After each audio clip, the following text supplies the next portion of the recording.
Good morning and welcome to Stock Market Today for Wednesday, November 27th, 2019. I am your host, Dan Russo, the Chief Market Strategist at Chaikin Analytics. Find me on Twitter. I'm at DanRusso_CMT. Stock Market Today brought to you today and every day by Chaikin Analytics. Head over to ChaikinAnalytics.com/today. Sign up for a free email. Gives you daily stock ideas to consider in your inbox every trading day before the market opens. So U.S. equities were higher once again in Tuesday's trading with the S&P 500 and the Qs, the NASDAQ 100 reaching new highs. REITs and the consumer sectors outperformed. Energy, financials, and healthcare lagged. Treasuries were stronger across the curve. The dollar was stronger against the yen, slightly weaker against the euro. Gold was up 20 basis points, and WTI crude was up 60 basis points. So your leaders, REITs, staples, discretionary, throw materials in the mix. Your underperformers, energy, financials, add healthcare, and tech was an underperformer, though higher on the day. As we get to the desk this morning, futures are slightly higher as we head into the Thanksgiving holiday in the U.S. Asian markets finished mostly higher overnight, and European markets are trading higher as well. Treasuries are slightly weaker. Dollar stronger against the yen and euro. Gold down 10 basis points, and WTI crude up 20 basis points to get us going. All right, so stocks continue to advance. Here's the chart of the S&P 500 moving to all-time highs, 3140. Near-term support in the 3030 to 3050 range, and then round number support at around 3,000. Now, the breakout from this range, remember, we went into this consolidation starting in the summer and then finally broke out. This range is roughly 200 points wide, with a breakout at about the 3,000 or 3020 levels. So you're going to start thinking about upside objectives of about 3,200 to 3,220 for the index. Now, the RSI remains overbought. We talked about how I look at this. Overbought in the near term, but the fact that it could become overbought is a sign of strong bullish momentum, confirming the price trend here. And we get an extra bit of confirmation from Chaikin Money Flow, which is bullish and continuing to move higher. So stocks continue to advance, confirmed by our indicators. Have to start thinking about 3,200 to 3,220 on the upside for the index as we continue to grind higher, continue to focus on leading stocks in leading industry groups for bullish ideas. The game plan remains very much in place. And we took it out today, but we still are above, obviously, the rising 200-day moving average. Let's hit our market in a minute. What are we writing about in our note today to Chaikin Analytics clients? Well, we hit on SPYs hit all-time highs, so did the Qs. And as we mentioned yesterday, IWMs, the small caps, broke out of that consolidation above the key resistance level of 160 that we've been talking about. What's interesting to me is that sentiment is actually becoming less greedy as we move to all-time highs. I was taking a look at the CNN Fear Greed Index, and it actually ticked down over the past week. So as the market's moving higher, sentiment becoming less frothy. One of the areas that we loved and then we did not like so much is starting to look interesting again. Software beginning to outperform the market once again. We'll take a look at that chart a little bit later in the show. Futures are pointing to a slightly lower open here today. Call it flat. And there will not be a show tomorrow or Friday. So wishing all of you a happy Thanksgiving.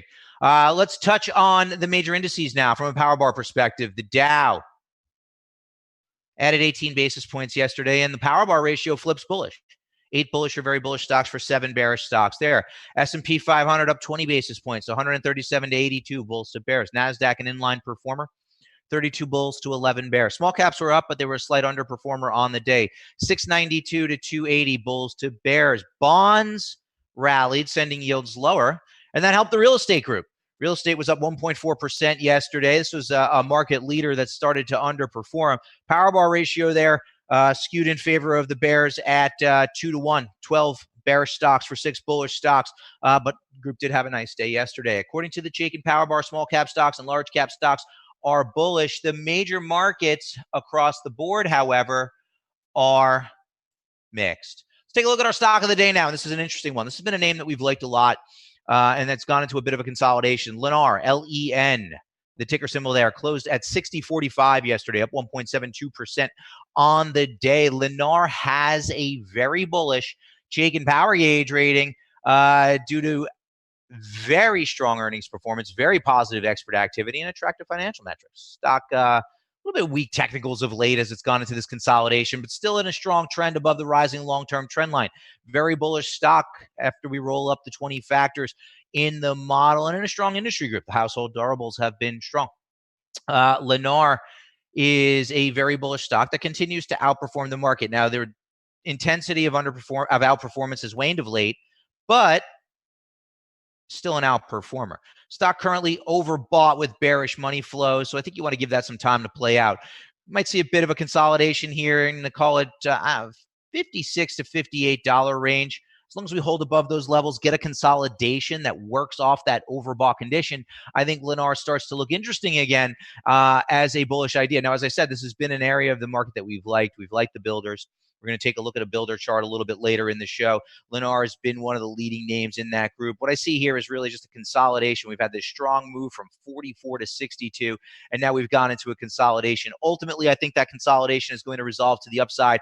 But with that in mind, I think you can find a better entry when our overbought, oversold indicator moves to an oversold position. Let's take a look at our sector tracker now. Movement of the major sectors over the last 5 days. Healthcare, top of the list. We highlighted healthcare yesterday in our note, breaking out on a relative basis and continues to be strong over the past 5 days. Energy, this looks like a counter trend rally to me in energy. The fundamentals in and around energy continue to be weak. It's hard for me to get excited about that group just yet. Discretionary starting to see a little bit of a counter trend rally as well. Financials, group that we've obviously started to become a lot more bullish on of late, continuing to perform well over the past week. Middle of the road, industrial staples and comms. Towards the bottom of the list, tech and utilities are higher over the past 5 days. Material and real estate are lower, and real estate's lower even after that big move yesterday. Just kind of give you a sense of what's going on with those bond proxies. Continuing to watch yields. Yields have started to come in a little bit over the past couple of days, and that's kind of aided these bond proxies. I think you want to continue to take your cues from the yields as it relates to some of the sector rotation that's going on in the marketplace. Now, our industry in focus today, transport services, over the past 6 months, has outperformed the S&P 500 by 1.35%. The power bar ratio hints at more to come, strong. 11 bullish or very bullish stocks for 7 bearish or very bearish stocks. It's ranked number 13 of 21 subsectors, and it's moved up 2 slots over the past week.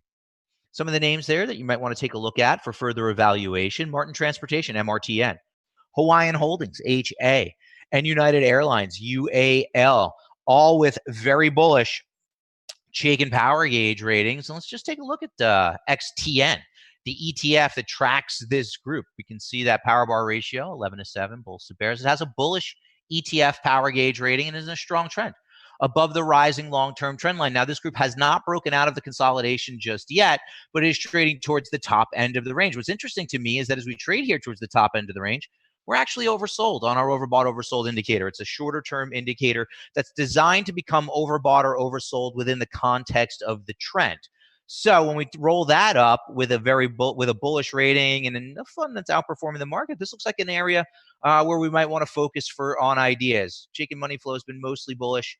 Slight downtick here of late. But when we take the weight of the evidence, transports looks like an area of the market where you might want to drill down on these 11 names and see if there are anything that look interesting, right? That's what we talk about when we talk about a leading area of the market. We then want to go in and drill down on some of the leading stocks within that group. Let's take a look at what's trending now. The S&P 500 movers and shakers, our gainers and losers yesterday. Best Buy, beat and raise, stock up nearly 10%. Good read on the consumer electronics space as we head into the all-important holiday season. Chipotle caught an upgrade from Cowen, stock higher by 3.75%. UA, no real news on Under Armour, UAA. Stock was up 3.7%. I will note that Dick's, the sporting goods store, rallied hard yesterday following their earnings announcement. So UA, as a supplier to Dick's, likely rallying in response to that. Abiomed, no real company-specific news. It was the best performer in the XLV yesterday, and Hormel, HRL, reported earnings, and investors like what they heard there, took the stock higher by 3.5%. On the loser side of the board, Dollar Tree missed, guided down, and then caught a plethora of downgrades. Stock lower by 15.24% yesterday. Hewlett-Packard Enterprises, Their earnings announcement took the stock lower by nearly 8.5%. XEC, I didn't see anything company specific. That stock's been a volatile one. We've seen that one on both sides of the board here over the past couple of weeks, down 5.42%. Helmerich and Payne, part of the energy complex, down 4.8% yesterday. Very bearish stock at Chaikin Analytics. Didn't see anything company specific to drive trading there. And then McKesson, the healthcare groups that are related to drug distribution. The stocks related to drug distribution were under pressure yesterday in and around opioid headlines, and that hit the group. McKesson down 4.87% on the day. So let's dig into the charts now. Software was an area of the market that throughout much of 2019 we liked. We were identifying bullish stocks here, participating in this trend and this trend of outperformance. And then in the late summer, we started to top out and head lower, and then we went into this consolidation. Now, the consolidation wasn't so bothersome. What was bothersome was the relative strength, right? It started to underperform the market as the market continued to work higher. Software continued to consolidate, leading to this downtrend in relative strength. But now we have software breaking topside, breaking out of the consolidation and now moving to new highs. This is the IGV, the iShares North America Tech Software ETF. Above a rising long-term 200-day moving average, rather, has a bullish rating, bullish ETF rating at Chaikin Analytics. 24 bullish or very bullish stocks for 17 bearish or very bearish stocks. And the breakout here is confirmed by momentum as we move to all-time highs and get overbought. But what's interesting to me is that when we went into this consolidation, we never really became oversold, right? That told us that we were likely to see an upside resolution. Was it guaranteed to happen? Absolutely not, but the odds were increased. And now we are breaking the downtrend line on a relative basis and beginning to once again outperform the market. So I think it makes sense to start drilling down on the holdings in a fund like IGV and looking for some of the leading stocks within that group as the software group begins to lead once again. And we're starting to see a rebound in the builders too. This was another group that we liked a lot. Right, home builders, nice steady uptrend, the XHB. This is the builders as well as their supply chain. Above the 200-day moving average, nice steady uptrend. And we identified a lot of names like Lennar, DHI within that uptrend as it was playing out, especially if you look at the bottom of the chart. XHB was an outperformer. And then we got a little bit of some topping and some consolidation here that led to underperformance. But once again, similar to software, the group is beginning to rebound and is moving towards new highs. And take a look at what happened with the RSI here. Even as we got into this consolidation, the RSI never really went below 50. This was an indication that there was still solid momentum behind this uptrend and that this consolidation was likely to resolve to the upside. Now, I know the group came under pressure because it was downgraded, but we have to follow the trends here. We have to follow relative strength. Relative strength remains strong. This pullback didn't even break the uptrend line, is now beginning to move higher. Momentum remained bullish, holding within bullish ranges for the RSI indicators. So again, I think it makes sense to start looking at some of the stocks in and around the home builders and the home builder supply chain for ideas as we head into the end of the year. Drill down on the holdings of XHB and take a look at the names that look interesting there. I think this one is likely to move to new all-time highs as well. And finally, I know we're not going to be here tomorrow, and on Thursdays we normally look at breadth. So we're going to look at it today. The typical metrics that we like to look at when we're talking about market breadth. The percentage of stocks above their 200-day moving average is still solidly bullish, 76%. And what's interesting to me is that we've now broken this slight downtrend line and beginning to move higher with price. Remember, we've been talking about the divergence.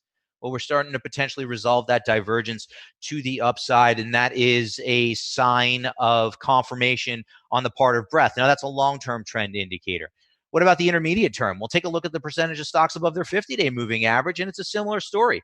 71% of stocks in the S&P 500 are above their 50-day moving averages, and here too, this downtrend line has been broken to the upside. So intermediate term confirmation from breadth to the new highs in the S&P 500. And then finally, take a look at the advanced decline line at the bottom of the chart, breaking to new all-time highs as well. So long-term breadth, intermediate-term breadth, and the advanced decline line, all confirming the strength that we are seeing here for the S&P 500. odds favor a continuation higher. We're thinking about, we've been thinking about 3,200, 3,220 to the upside for the S&P 500. That's going to wrap it up for today. I hope that you have a very happy Thanksgiving, and I am thankful to all of you for taking time out of your morning to be with us every day. Have a great day, everyone.